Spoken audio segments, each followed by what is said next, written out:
اب معجزے کو چھوڑ کر کے، کرامت کو چھوڑ کر کے ایک چیز ہے شعبدہ بازی، جادو، جنات، شیاطین کا کھیل.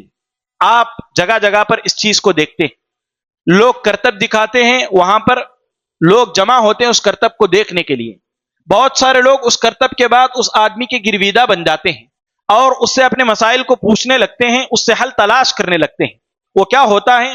وہ جنات، شیاطین کو اپنے قبضے میں کر لیتے ہیں اور ان کی مدد سے کرتب دکھا کر کے لوگوں کو اپنا گرویدہ بنا لیتے ہیں. اس طرح جنات کے ساتھ مل کر کے وہ لوگوں کا دین و ایمان خراب کرتے ہیں. اور یہ زمانے سے چلا آ رہا ہے، زمانے سے، آج سے نہیں، یہ تابعین کے زمانے سے یہ چیز چلی آ رہی ہے. عبد الملک بن مروان کے زمانے میں ایک آدمی نے نبوت کا دعویٰ کیا، حارث الدمشقی. اس کے متعلق آتا ہے کہ یہ کہا کرتا تھا کہ میں فرشتوں کو دیکھتا ہوں، آسمان میں اڑ رہے فرشتوں کو دیکھتا ہوں. مختلف طرح کا دعویٰ کرتا تھا. عبد الملک بن مروان نے اس کو قتل کرنے کا ارادہ کیا اور اس کے قتل کے لیے مجموعے کو جمع کیا گیا. نیزے سے اس کو مارا جاتا ہے لیکن یہ شخص مرتا نہیں. نیزے سے مارا جاتا ہے، یہ شخص مرتا نہیں. جنات و شیاطین کا کھیل ہے یہ. عبد الملک بن مروان اس سے کہتے ہیں تم نے بسم اللہ نہیں پڑھا، بسم اللہ کہہ کر کے نیزہ مارو. بسم اللہ کہہ کر کے اس آدمی کو، حارث الدمشقی جس نے نبوت کا دعویٰ کیا، نیزہ مارا گیا تو وہ مر گیا.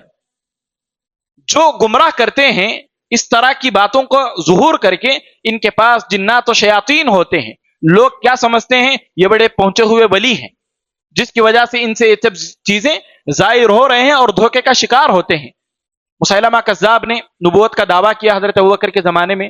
اسود عنسی نے نبوت کا دعویٰ کیا. ان لوگوں سے لڑنے کے لیے حضرت ابوبکر صدیق رضی اللہ عنہ نے فوج تیار کی. نبوت کے جھوٹے دعوے دار تھے، فتنہ ختم کرنا تھا. ایک فوج تیار کی کہ جاؤ ان سے قتال کرو. اب مسیلمہ کذاب بہت دور ہے، کئی میل دور ہے. وہ وہیں بیٹھ کر کے بتاتا کہ اب ابوبکر رضی اللہ عنہ کی بھیجی ہوئی فوج اس مقام پر ہے. فوج میں اتنی تعداد میں لوگ ہیں.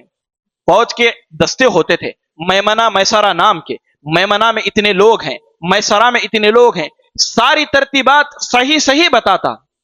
اب وہ لوگ جو اس پر ایمان لے آئے تھے، اسے نبی مانتے تھے، وہ سمجھتے کہ یہ کیسا نبی ہے جو ساری چیزیں ٹھیک بتا رہا ہے. جبکہ جنات و شیاطین اسے خبر دیتے تھے اور وہ اس بنیاد پر انہیں خبر دیتا تھا اور لوگ اس کی باتوں کو سچ مان کر کے اسے نبی ماننے لگے، اپنے دین و ایمان کو تباہ و برباد کر دیے. آج بھی آپ دیکھتے ہیں ایک آدمی تلوار کو اپنے پیٹ میں چبو کر کے دوسری طرف سے نکال دیتا ہے. لوگ سمجھتے ہیں یہ بڑا کیسا ماہر شخص ہے، یہ کیسا پہنچا ہوا شخص ہے، جب یہ چیز کر سکتا ہے تو دوسری چیز بھی کر سکتا ہے. اس طرح جادو میں، کرامت میں، معجزے میں فرق نہیں کر پاتے اور اس کے پیچھے چل کر کے اپنا دین و ایمان خراب کر بیٹھتے ہیں.